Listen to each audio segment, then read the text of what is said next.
तर आज आपण प्रत्यय कसा लावायचा, प्रत्यय लावणे आहे ना आपल्याला मराठीमध्ये, व्याकरणामध्ये प्रत्यय लावा असा एक तुम्हाला प्रश्न येतो।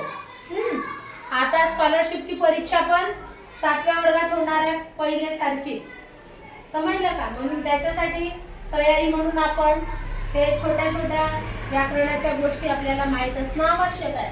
तर ऊन केव्हा लागतो आणि वला उकार उ न केव्हा लागतो हे आपल्याला माहित असायला पाहिजे। तर ऊन केव्हा लागतो, हा जो दीर्घ म्हणतो आपण म्हणजे मोठा उ न आणि हा वला उकार उ न। आता ऊन केव्हा लागतो, हा जसं एक अक्षरी क्रियापद आहे ते दे, घे, जा, ये, पी, हे काय आहे सगळे एक अक्षरी क्रियापद, म्हणजे ज्याच्यातून क्रिया दर्शवते त्याच्यातून आपण काय म्हणतो, याला त्याला ऊन हा शब्द प्रत्यय लागेल। जसं दे कोणता अक्षर प्रत्यय लागला, ऊन, बरोबर आहे। घे, घेऊन कोणता लागला, जा, जाऊन, ऊन लागलेला प्रत्यय।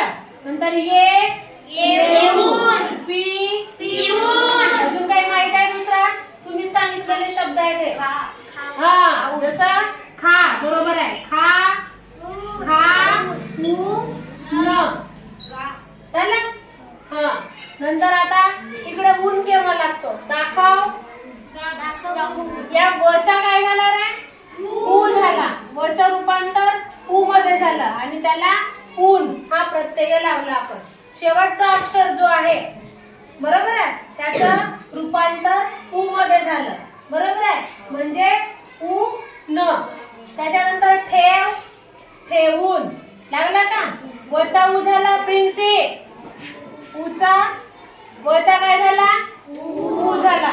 नंतर हसव, वचा काय झाला, उचल, मगाशी तुम्ही सांगितलं उचल है ना, हा तर उचलचा लचा काय झाला, लू झाला, म्हणजे हा जो ऊन प्रत्यय लावून राहिलो आपण त्याचा ऊन प्रत्यय लावताना लचा काय झाला, लू, ऊन, काय ना।